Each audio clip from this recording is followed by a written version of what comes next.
Hola mis estimados estudiantes del CETI 65. El día de hoy vamos a conocer en nuestro motor ya físicamente y vamos a ver los elementos esenciales, porque un motor está compuesto por muchas partes, pero vamos a ver las esenciales. Como pueden ver ustedes aquí en la figura, nos muestra un motor que está abierto, lo segmentaron de un lado para que nosotros podamos ver las partes. Tenemos primero esta que es la carcasa. La carcasa es la parte envolvente de todo el motor. La carcasa. Luego tenemos nosotros también internamente tenemos el estator, el rotor, los rodamientos, el eje, el embobinado del estator. Estas son las barras del rotor, un ventilador. Y aquí faltó indicar también las tapas, que lleva la tapa delantera y la tapa trasera. Si se dan cuenta, este es un motor cerrado. Voy a ver el que tenemos aquí, el que compré yo. Si se acuerdan, en el video anterior estaba armado y les había comentado que no tenía carcasa. Este no tiene envolvente. Lo único que tiene es el paquete de laminaciones de mi estator. Tengo mi tapa lado B, se le llama lado B donde están las terminales, y tengo mi tapa lado A donde sale el eje para acoplar lo que va a mover el motor. Aquí también puedo apreciar lo que es mi estator. Internamente yo puedo ver el embobinado, las bobinas de mi estator, que estas bobinas está compuesta por dos tipos de embobinado, como ya habíamos visto en el video anterior, el embobinado de trabajo y el embobinado de arranque. ¿Se acuerdan que les mencioné que el embobinado de trabajo es más grueso y menos vueltas? Aquí podemos ver claramente la diferencia. Vean el embobinado de trabajo y vean el embobinado de arranque, se ve muy claro la diferencia de grosor. ¿Por qué? Porque el embobinado de arranque es un devanado más delgado y tiene muchas más vueltas. Vean, se ve inmediatamente más grueso, menos vueltas el de trabajo, y más delgado y muchas más vueltas el devanado de arranque. Ahora, ¿por qué le llamamos de trabajo y de arranque? Su mismo nombre nos dice. ¿Para qué creen que va a servir? Únicamente le sirve al motor para arrancar. Una vez que arranca, sale fuera de servicio, ¿y quién se queda? El de trabajo, como su nombre lo dice, es el que se va a quedar trabajando, realizando el trabajo que necesitan hacer con el motor.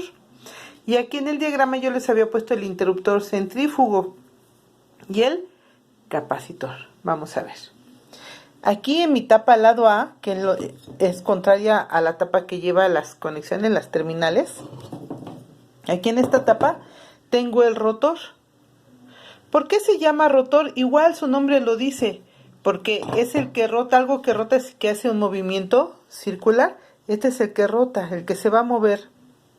Rotor, y también se le llama armadura. Y este es el estator, porque este nunca se va a mover, se va a quedar estático, de ahí viene su nombre, estator. Ahora, el rotor y el estator, fíjense aquí, está compuesto por, aquí lo tengo, está compuesto por láminas, paquetes de láminas. Quiero que vean aquí en la figura, tengo muchas laminitas que están juntas. Y en estas laminitas hay ranuras, quiero que vean aquí. Son las ranuras aquí. Lámina, espacio. A esto se le llama diente. Y este paquete de laminaciones del rotor está montado sobre un eje. Quiero que vean este eje. A este se le llama eje o flecha. ¿Qué sería este? Este sería el paquete de laminaciones de mi rotor. Y este sería mi eje o flecha, donde va montado el rotor, que le va a ayudar para sostenerse, para poder mover. Ahora, aquí igual que mi laminación del rotor, miren, estos dos rotores están montados sobre su eje o flecha. Aquí tengo mi estator. El estator está compuesto por un paquete de laminaciones, que es este, miren. Está compuesto por muchas laminaciones, ¿sí las ven? Este es el paquete de laminaciones de mi estator, y tengo el embobinado del estator donde van a estar mis polos magnéticos, como se muestra aquí en esta figura. Entonces, mi estator está compuesto por laminaciones y mi rotor está compuesto por paquete de laminaciones. Ambos tienen ranuras, tanto el rotor como el estator. En estas laminaciones del estator, en sus ranuras, ¿qué va?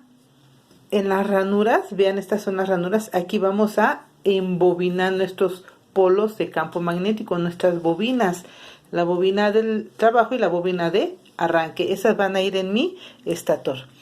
Y en mi rotor, ¿por qué también tiene ranuras? Porque también se puede embobinar con cobre, igual que mi estator, o se le puede poner aluminio fundido. Miren, en esta se ve claramente, vean, en esas hendiduras ya se llenó. ¿De aquí de qué se llena? Son lingotes de aluminio que se funden y por medio de una máquina a presión le meten el aluminio fundido, y la máquina también en su molde tiene estas. ¿Esto qué es? Son ventiladores que lo hacen con el mismo material, vean. Aquí, si nosotros le lijáramos un poquito, miren, se alcanzan a ver un poquito cómo es que se llenó de aluminio, y al mismo tiempo se le hizo estas aspas. ¿Por qué? Porque cuando gira el motor, el mismo se va a autoenfriar, es un ventilador integrado. Entonces, a este tipo de rotor se le llama rotor jaula de ardilla. Porque si ustedes en las veterinarias donde venden animalitos en las jaulas, donde hay ardillitas o hámster o ratoncitos, hay una rueda de plástico que se parece, tiene esta forma, y aquí adentro está el animalito dando vueltas. Entonces, como se parece, le llaman rotor jaula de ardilla, porque se parece a ese instrumento que utilizan los animalitos para tratar de sacar todo ese estrés de estar encerrados. Ahora, este es otro rotor, pero vean la diferencia.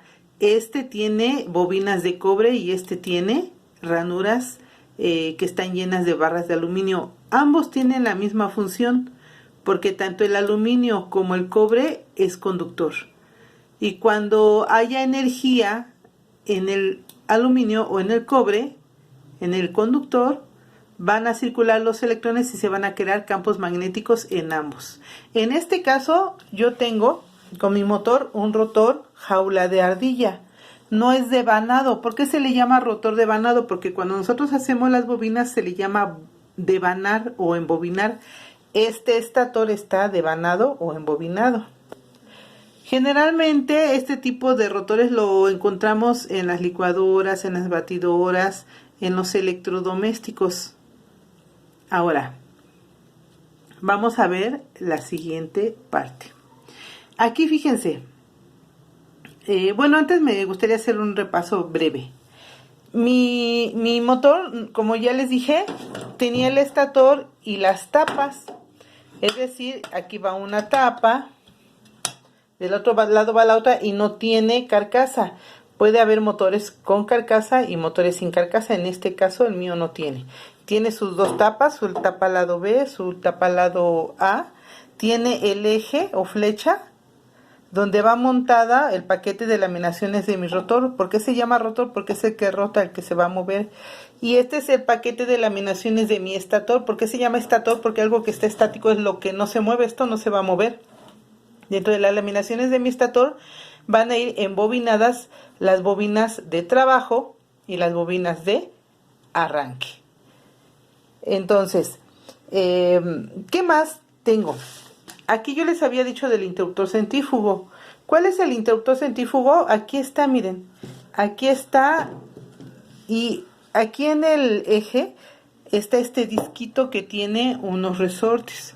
Cuando el motor empieza a girar, ¿se acuerdan que hablamos sobre la fuerza centrífuga, que es la que se concentra en el centro? Mientras más rápido gire el motor, la fuerza se va a concentrar en el centro y va a hacer esto. Vean lo que va a pasar. Es tanta la fuerza que se concentra en el centro que hace esto con este disquito. Cuando el disquito está hacia arriba, mi interruptor está cerrado. Y cuando el motor se empieza a mover este disco, la fuerza centrífuga empuja el disco hacia abajo y este interruptor, quiero que alcancen a oír. Se oye el interruptor. Abre y cierra, abre y cierra. Este disquito junto con la fuerza centrífuga se encarga de estar abierto el interruptor, abrirlo. Cuando el motor se está moviendo, llega a cierta velocidad que abre el interruptor. y al abrirlo deja de circular corriente en mi devanado de arranque, porque ya arrancó el motor. ¿Y quién se va a quedar? El devanado de trabajo. Una vez que ya desconecto mi motor o lo apago, la velocidad va disminuyendo, la fuerza centrífuga es menos y el disco vuelve a su posición original, y este interruptor vuelve a cerrar y deja listos conectados los dos devanados para poder volver a arrancar el motor. Aquí el capacitor les dije, aquí yo tengo uno. El capacitor, ¿qué hace? Tiene la capacidad de almacenar energía, y también este capacitor le va a ayudar a mi motor a moverse, a tener la energía suficiente para arrancar, para mover nuestro motor. Entonces, ya una vez que arrancó, tanto el capacitor como mi devanado de arranque ya no los voy a necesitar. ¿Y quién se queda nada más? El devanado de trabajo. Bueno, ahora vamos a esta parte. Aquí yo les quiero hablar sobre esta, que es la placa de datos. La placa de datos de un motor es como si fuera nuestra acta de nacimiento, que dice quiénes son nuestros papás, cuándo nacimos, si soy hombre o mujer, todas nuestras características. Es lo mismo que pasa con la placa de datos de nuestros motores. Vamos a ver la placa de datos de mi motor, miren. Vamos a leerla. Primero, bueno, tiene aprobaciones de UL y tiene su número de parte, número de registro. Y vamos a ver las partes importantes. Bueno, está hecho en Estados Unidos, tiene el tipo de modelo. Y vamos a ver esto, dice HP medio HP. ¿Qué es el HP? El HP es la potencia del motor. ¿Por qué? Porque los motores necesitan la potencia para realizar un trabajo. Vamos a ver aquí lo que es el HP. Tenemos entonces los caballos de fuerza, que en inglés HP significa H de horse, power. Horse es caballos, power, potencia. Entonces, vean, caballos de fuerza. ¿Por qué se le llama así? James Watt en 1782 comparó la potencia de las máquinas de vapor con las de los caballos de tiro. Entonces, por eso es que se llama caballos de fuerza o caballos de potencia. Entonces, se implementó para todos los tipos de motores. Vamos a ver, HP es horsepower. Un caballo de fuerza equivale a 1.013 caballos de vapor y equivale a 746 watts. Por eso es que cuando ustedes o nosotros compramos un motor, vamos a comprar un motor, un cuarto de HP, medio HP, un HP, 2 HP. ¿De qué depende la potencia? Depende del trabajo que vaya a hacer este motor. Entonces, nosotros lo vamos a pedir así. En este caso, nuestro motorcito es de medio HP. Permítame tantito. Aquí lo está indicando, es de medio HP. Voltaje 120 volts. ¿Se acuerdan que yo les mencioné en el video anterior que un sistema monofásico está compuesto por una fase y un neutro y nos da 127 volts? Aquí en México se produce corriente alterna a 60 Hz, 60 ciclos sobre segundos. Amperes, esta es la corriente que mi motor normalmente va a consumir cuando esté trabajando, entre 9.8 y 9.5. Ahora, esto que es RPM quiere decir revoluciones por minuto. Una revolución es una vuelta. Este motor nos va a dar 1725 revoluciones por minuto.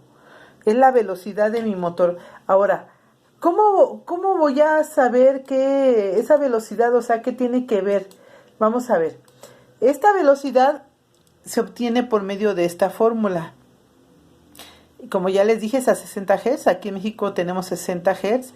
Aquí esta N es las RPM, que es revoluciones por minuto. ¿Cuántas vueltas en un minuto da un motor? Es 2F por 60 entre P. Vamos a ver aquí. Donde dice N la velocidad, o sea, las revoluciones por minuto. F es la frecuencia, como ya vimos, aquí en México se maneja 60, siempre va a ser. P es el número de polos. Vamos a ver qué es eso de número de polos. Vamos a ver. Vean aquí nuestro motor. Aquí en este caso mi placa de datos me dice que son 1725 revoluciones por minuto.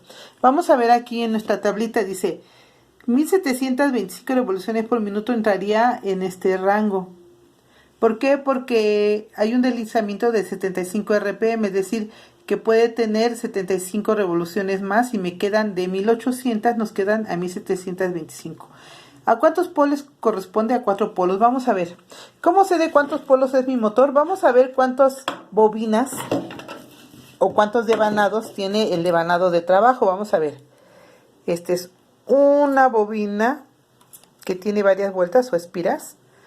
2, 3 y 4.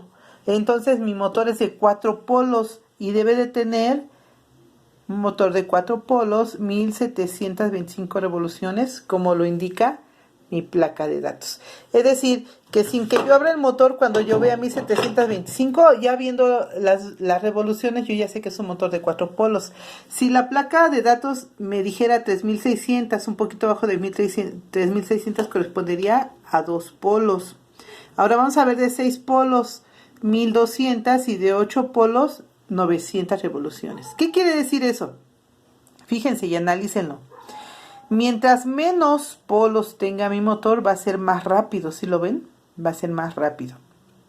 Entonces, esas es las revoluciones por minuto. Vamos a seguir leyendo nuestra placa de datos.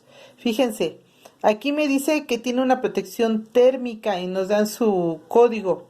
La protección térmica se las voy a enseñar. Permítame tantito. Aquí está, miren. Si nosotros cuando lo saquemos, vamos a ver, parece como un chiclito.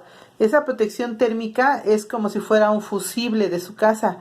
Cuando el motor se calienta mucho, más de lo normal, se abre y automáticamente debe desconectar la energía al motor para evitar que se queme y para evitar accidentes eléctricos en nuestra casa. Esa es la protección térmica que me indica a mí mi placa de datos. Vamos a seguir viendo qué más información me dice mi placa de datos. Entonces la protección térmica, microfaradios. Me está diciendo que utiliza un capacitor de 189 a 227 microfaradios a 110 volts. Es decir, cuando yo vea esta información de microfaradios, quiere decir que mi motor también va a utilizar un capacitor. Porque miren, vean la placa de datos de este capacitor. Me da los faradios y me da el voltaje. Obviamente no es para este motor, teníamos que comprar un capacitor con las especificaciones que me dice la placa de datos de mi motor. Estos son de los principales datos que nos proporcionan la placa de datos de los motores, y yo quiero que ustedes estudien y aprendan a identificar esto porque es muy importante. Entonces, si tienen alguna duda, ya saben que por medio de la plataforma yo les contesto, y quiero que tengan esto bien presente, porque la siguiente clase nosotros vamos a aprender a leer nuestro diagrama del motor, cómo es que está devanado este motor, y cómo es que sé cuántas vueltas, y cómo es que sé en dónde va. Vamos a sacar el diagrama de nuestro embobinado de trabajo y de arranque para poder y saber reembobinar nuestro motor. Si tienen alguna duda, estoy para servirles. Cuídense mucho, aprovechen, espero que aprendan lo más que se pueda. Yo qué más quisiera que estar físicamente con ustedes, porque nunca es lo mismo, siempre hace falta el contacto humano, el verlos, el que ustedes se acerquen y me digan si le entendí, no le entendí. Entonces aprovechen, por favor, y yo espero que aprendan lo más que puedan. Cuídense mucho, hasta luego.